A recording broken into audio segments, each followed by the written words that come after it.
salah satunya itu ada terkait pendaluran sampah dari masyarakat ataupun dari Pemda. Nah, sedangkan dari dinas lingkungan hidup itu sendiri ada data terkait posting masyarakat ya. Salah satunya ada misalkan kalau saya lihat kan dari datanya cukup banyak juga ya jumlah mempostingnya ya. Kalau untuk kegiatan ini Bu, yang di YouTube ini punya Ibu? Kalau Ibu aja ya? Itu sejak kapan ya? Sejak kapan? Kalau ngolah sampah, saya tahun 2003. 2003 ya? Udah lama Bu ya? 2003. Setelah saya di Buddha Suci lah. Buddha Suci kan saya lama tuh di Buddha Suci tahun 98. Tahun 98 saya di Buddha Suci. Secara tidak sengaja kan mereka mau baksos. Saya waktu itu kan tour guide jadi bawa orang Taiwan. Buddha Suci kan dari Taiwan. Sini Mak Kepo dipanggil gitu. Sama sama investment. Ada apa? Kalau bilangnya kok operasi gitu, itu pulang ya kalian? Enggak lah, kamu yang ngurus. Waduh, bunyinya masih bilang tumor sebesar gini, hampir berapa ribuan orang loh, gila kan? Jadi tak ngerti saya, tapi cuma lihat kasihan orang Indonesia di pulau-pulau itu kan bantu, disuruh apa bantu. Sampai tsunami tahun 2005 ya, nangis saya Bu. Waktu itu saya di Kampung Aceh, di kampung itu kan kayaknya longsor atau banjir tuh. Pas berita tsunami, nangis lah, pokoknya gila-gila. Saya tuh minta sumbangan baju, minta apa-apa, saya minta pokoknya kirim ke Nias. Kalau orang tuh nggak mau, gimana kan, satu kontainer. Terpaksa lah sampai rumah tuh pintu tak bisa masuk, tutup baju. Jadi berpikir, oh iya banyak ya orang kita bantu kan.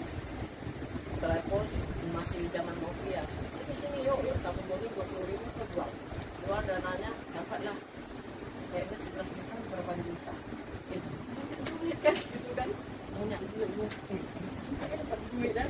Nah kalau manusia tuh kan pikir gitu senang kan, semangat kan, jadi minta terus sampai siapa mau bisa baju itu kan tak ada yang bisa, sakit sampai dirawat inap di Malaysia, paru-parunya infeksi. Kalau tak boleh jadi ini sampah tak keluar juga ya. Saya cari tapi anak jalanan ada 22 anak jalanan yang binaan dari Bunda. Saya kenalnya sama Bu Ati tahun baik itu Bu Ati bilang sama Bunda, aku pinjam anak-anak dia ya. Malam di situ mereka belajar, siang tuh aku aja 15.000 lah untuk orang kerja. Jadi kerja lah di daur kita kasih itu untuk orang operasi yang dulu kan nggak ada BPJS. Nah kalau lebih untuk di panti asuhan mana-mana kami kasih gitu. Pokoknya nggak sisa duit lah, aku nggak pernah pegang duit. Nggak ada bentuk yayasan apa kan. Sampai sudah bayangkan ya, orang sumbang botol, sumbang kertas-kertas. Tiba-tiba dalam itu ada satu tumpuk sampah basah. Berulang, ya kan? Macam mana? Sumbang botol aqua, dalam itu ada air kencing. Kan anak kos-kosan. Jadi alangkah bagusnya kalau aku mampu ya ngolah sampah basah, kita berdoalah sambil ibadah gitu loh. Betul-betul ketemu ekoenzi. Nah ketemu ekoenzi mulai gila, saya cari lahan, cari mana-mana lahan nggak ada, mahal kan. Sampai di sini. Maknya kan baik orangnya. Nah, sini aku bantu cari Pak RT apa-apa, tahu Pak RT itu kawan baik sama bapak saya. Kalau orang luar tak boleh beli loh katanya. Kenapa? 25 juta emang pinjam duit sama adik. Pinjam duit sama adik. Sekali sudah beli Bu, saya bawa bambu, bawa bunga-bunga secampur, nggak bisa keluar api. Tinggi campur keluar api. Boksit ya? Tahu-tahu kan boksit, batu kapur. Jadi 3 tahun lah saya tahu gimana ya, nyangkul nggak masuk, pakai linggis saja berdarah tangan kita. Jadi aku bilang sama Pak Dek, kita ke Tanjung Batu yuk, yang banyak petani kan Tanjung Batu orang Cina. Waktu itu saya nggak ngerti bahasa Indonesia loh, karena saya semenjak kecil kan sakit berobat gratis sama Singapura untuk tes itu vaksin. 2 tahun saya di situ nggak sekolah. Pulang ke Batam udah tua saya, nggak sekolah. Jadi kayak gitulah, sakit terus menerus, alergi kan, nggak bisa pakai sabun. Sampai ketemu ekoenzim, mandi ya ampun alangkah sejuknya gitu, kayak terima kasih lah pokoknya, anugerah ya. Jadi lebih baik, lebih banyak orang tahu, lebih bagus niatnya gitu. Biarpun saya nggak bisa bahasa Indonesia, tapi yang penting saya ngomong aja, kalian mau ngerti nggak ngerti terserah lah Bu gitu. Ya, orangnya main gitu, nggak tahu malu. Jadi kepengen cita-cita tuh daripada saya ngomong tuh susah, saya buktikan apa adanya lah, kena yang batu begini.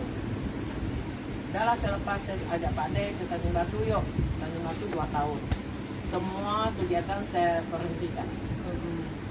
Sampai teringat, iya ya ini kan batu, kita masukkan alat berat, kali dihancurin, pasti kan ada lembek dia ya. Nah, baru kita isi kompos. 3 tahun setiap hari itu pakai PKB itu tidak terhapa-hapa lah, 3.000 dulu. Sampah maksudnya. Sampah, apa tepi jalan ada minta, ada jalan di tepi jalan orang buang minta tampung sampai bisa nanam. Punya bisa ya. Sampai bisa nanam. Dari awalnya tanain. Jadi yang nggak bisa tuh kayak taruh kolam ikan, pakai pot, nah sampai bisa lah pokoknya. Berarti dari tahun 2003 ya kompos ini. Nah, enggak, sampai yang kompos itu 2008. 2008 Tahun ya. pertama saya bawa ekoenzim pulang dari Thailand itu tahun 2008. Jadi selama 5 tahun kan, 5 tahun. Berarti ada composting sama ekoenzim ya. Jaga 8 ya. Soalnya nggak ngerti kompos waktu itu, cuma ngerti ekoenzim. Tahu-tahu kan ngajar kucing berak. Yang minta ampun, siram.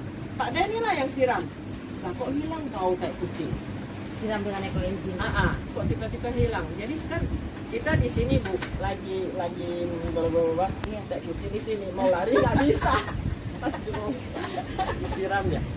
Hilang baunya ya. Nah, berarti kalau untuk tai kucing aja mampan, kompos busuk itu mampan lah. Iya. Jadi saya pikir gitu, rupanya bisa baru mendalam di pertanian. Nah, agak pede lah, kayaknya berani gitu loh. Sampai ke sampah, jadi mungut tuh lumpur di parik-parik semut, lumpur. Saya cari kaleng cat ini, saya siram ekoenzim setengah gelas gimana, 1 gelas gimana kan? Sampai tanam lotus bunga semua, tapi nggak busuk. Lalu terasa ekoenzim itu memang hebat kali gitu. Nah, Dari mana yang pakai ekoenzim? saya langsung ke Thailand.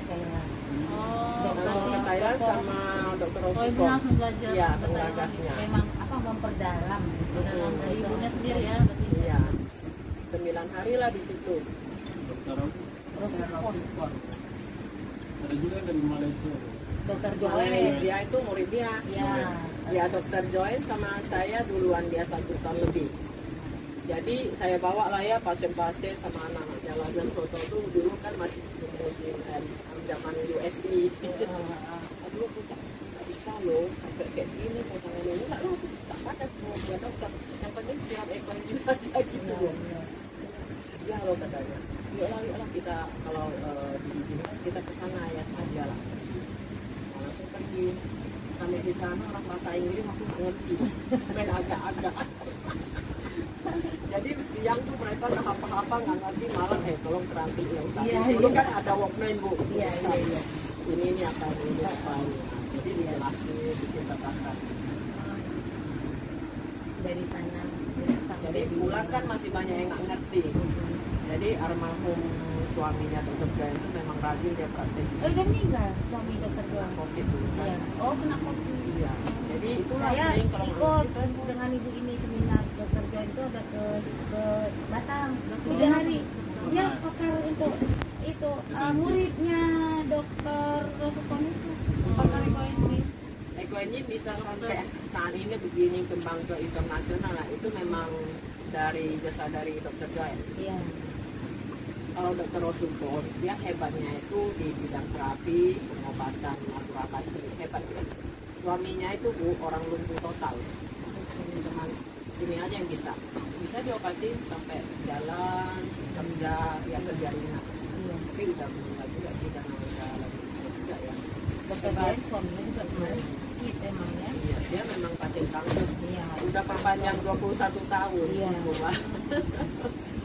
Terus kalau yang untuk kegiatan kompos yang koenzim terus kompos daun-daunnya dari daun-daunnya Iya, iya. itu dalam seminggu itu berapa kali? Seadanya aja. Ada nih. Kalau estimasinya berapa jumlah sampahnya? Bisa nggak? Tergantung sih, kayaknya kami ada mulung ampas kopi di food court A2, Nagoya food court itu karena yang bagian kantongnya itu kan belajar sama saya juga, gitu. Ya minta lah pergi. Kalau di pasar sekarang udah nggak mampu karena pinggangnya udah sakit ya. Kalau Nah, jadi kisaran kami gitu di sebelah kebun, sebelah restoran ambil untuk ya, makan ayam. Jadi kalau yang tak lain itu ayam, kami bikin kompos sama kompos rumput. kira-kira berapa? Estimasi berapa persennya dalam seminggu atau Seminggu, sebulan ya. kalau Kita hitung backup aja ya. Kita hitung backup ya. 1 minggu itu kalau sampah dari restoran itu 1 backup. Paling tidak ya. Kalau dulu sih 1 hari 2 truk. Sikap tuh berarti Semenjak pandemi, 300 kilogram. semenjak pandemi kan semua nggak laku, nggak berani kita. Iya. Kalau laku ya enak, kita produksi terus ya.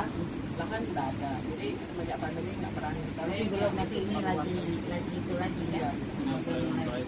Kemarin baru siapa nanya, mau lagi nggak buka tempat itu kayak pabrik kompos? Iya. Aduh, kalau dengar pabrik kompos semangat kali kayak orang kaya betul.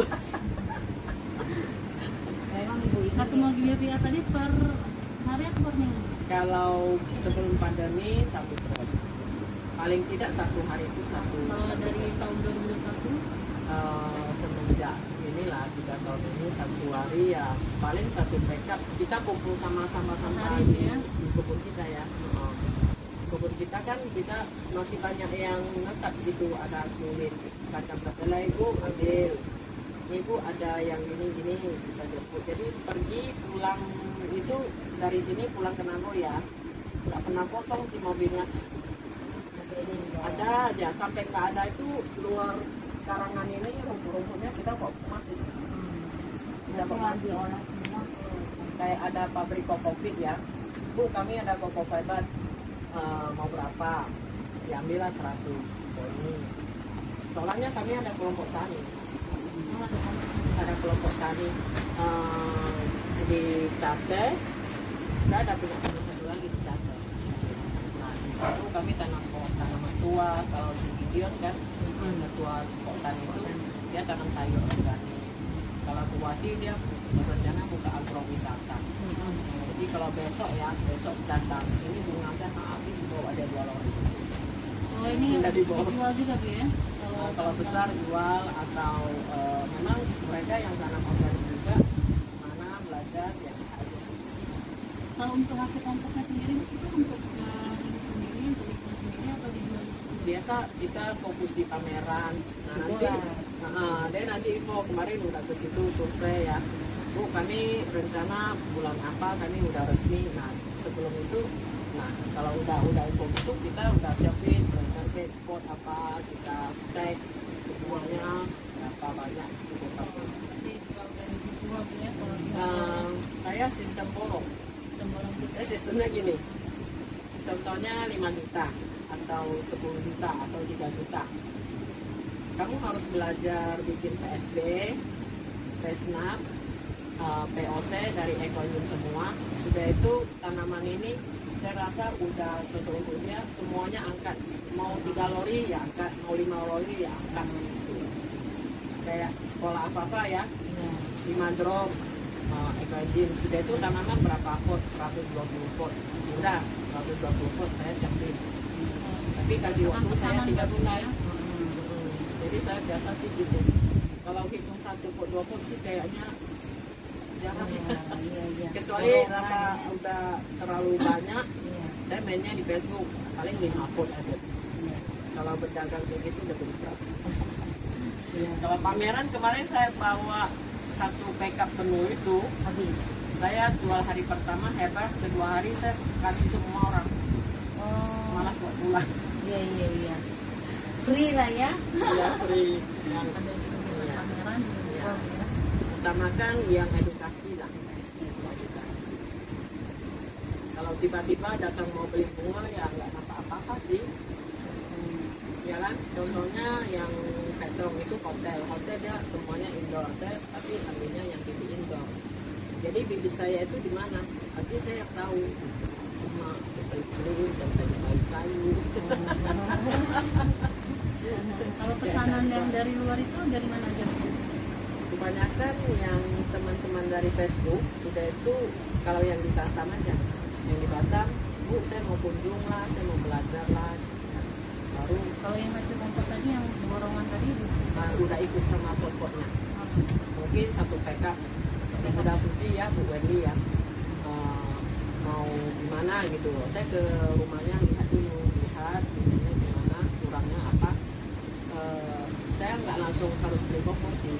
Kalau memang dia udah subur, sudah itu dia hanya pakai PRK atau ekoinim dia udah boleh ya nggak usah beli.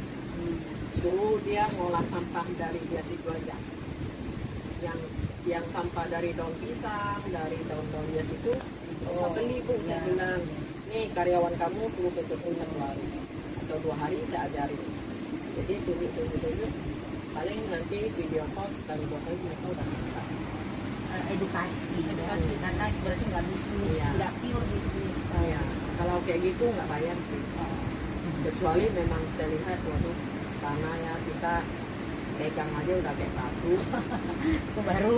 Itu baru udah sakit otak bikinnya. Bu ini mungkin paling tidak 1 backup kompos, ya kan? 1 backup kompos saya hitungnya itu 1.200.000.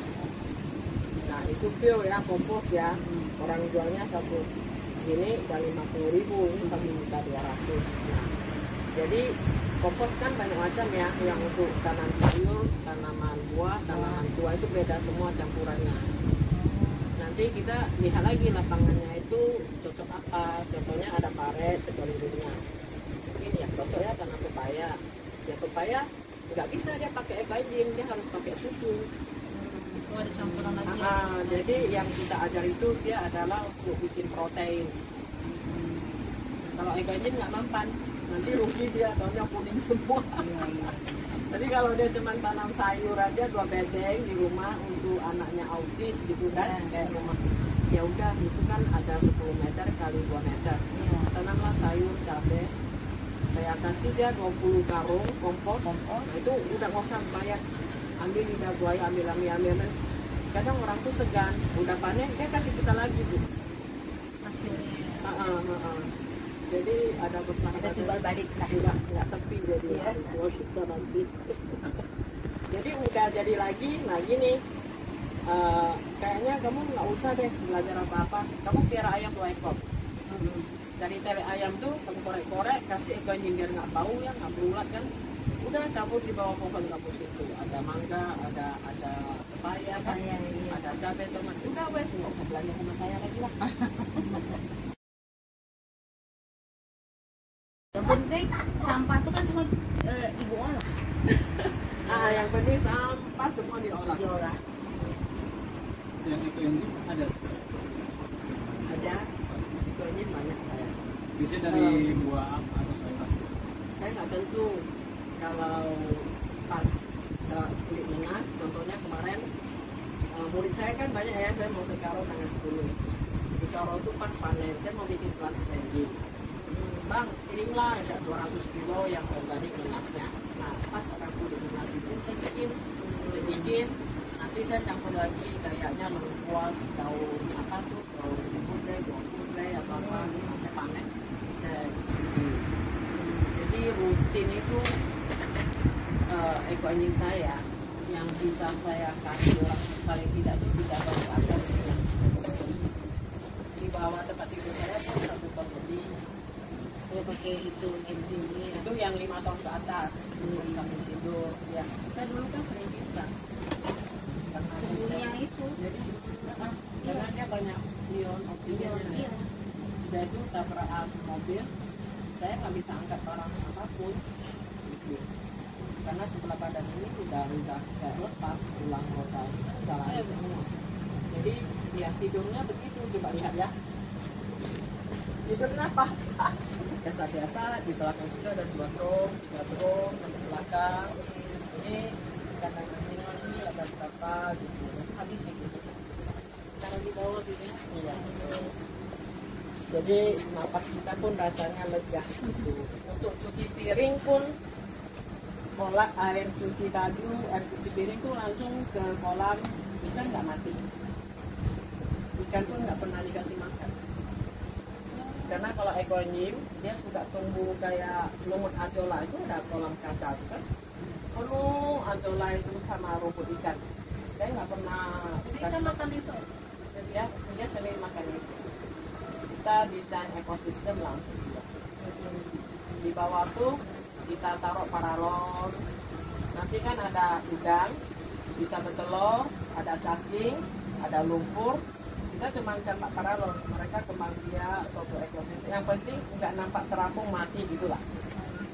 Kalau yang ibu area ini udah dari 2008 juga ya? Ini belinya sampai sekarang udah 13 tahun. Tahun berapa ya? 13 tahun. 2009. Hitungnya 12 tahun. Betul-betul saya mengolah sih 6 tahun. Oke, dulu buku aku itu. Iya, potong nggak tumbuh rumput. Coba nanti ya kalau waktu nggak pulang kita ke yang sebelah itu. Nah itu sama waktunya di rata itu. Yang bisa tumbuh coba. Saya kalau hujan ya, ekor ini cek gimana loh satu burung 200 liter itu belum uang. Itu apa? Enggak ya bu. Nanti dibawa air hujan untuk bawah. Kemana dia? Iya.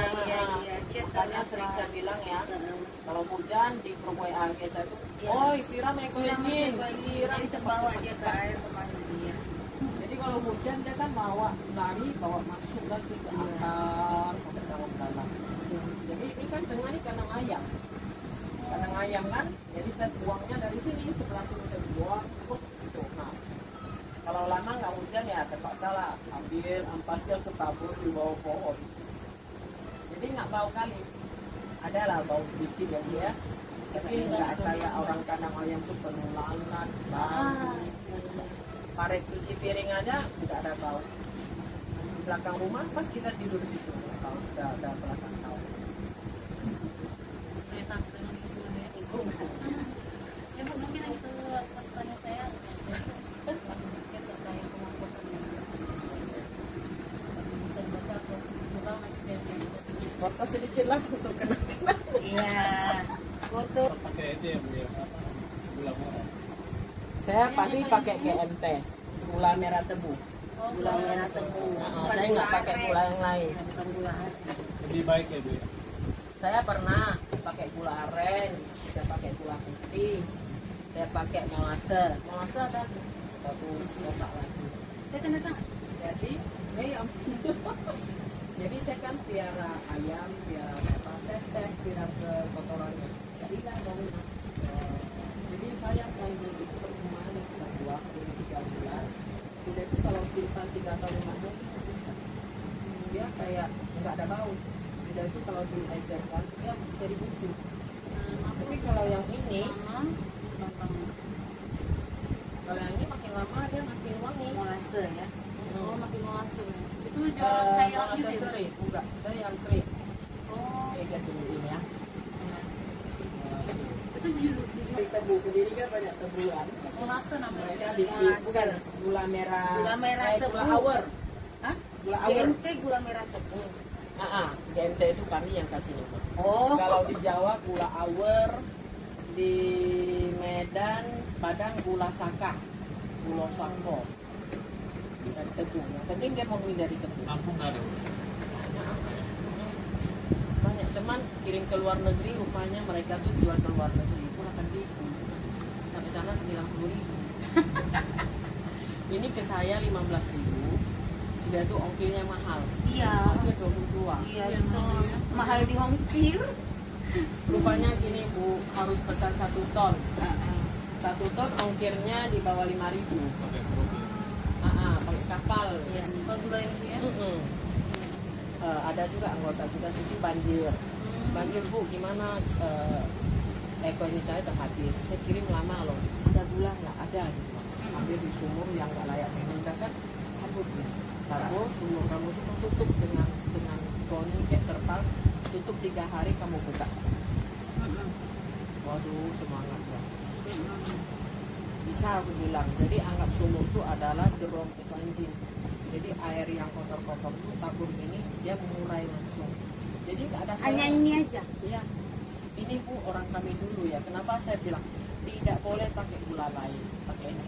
Kami dulu kalau di kampung Bu, kalau diare ya, taber ini aja, larut sama air panas, minum. Kayak orang habis melahirkan atau sering datang men sakit perut setengah mati ya, ini aja. Dia tambah zat besi kita, mineral kita, dia lampu reda. Kalau gula aren ya nggak bisa, ya kan gula pasir nggak bisa juga, apalagi molasses.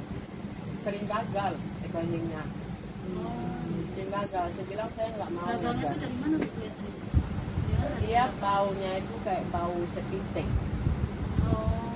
Coba ya, eco engine yang saya bikin baunya ya. Kayak gente. Dia nggak ada bau busuk. Paling sedikit asam. Kayak ini ya. Iya. Apa?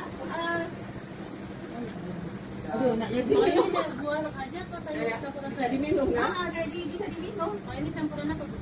Ini Sayur aja atau Bu? kulit sayur apa lah. Oh, campuran juga ya? Sama. Ini Lah, pakai gula air. ini tadi. Gula merah. Iya. Apa tadi ya? Tapi yang agak semacam agak murah, nggak semahal ini. Oh, ada jenisnya juga Bu. Iya. Ya, enggak dari cium kan. Cuman bau Apa kayak kayak ini dia? Apa ya? Kayak mau diminum rasanya. Sihor. Mah? Madu. Ya madu. ini kalau diencerkan makin wangi ya. Oh, bisa dikasih air lagi ya? Jangan buang waktu bikin pakai gula tabur. Jangan doain orang Indonesia jadi orang miskin. Ya. Doain orang Indonesia jadi orang pintar. Bentar. Jadi kualitasnya itu beda gitu. Dan Mana tahu nanti mau bawa pulang ya? boleh. Boleh. Aku Teman sayang ini endapnya belum saya disaring. Nggak apa-apa, nggak apa-apa.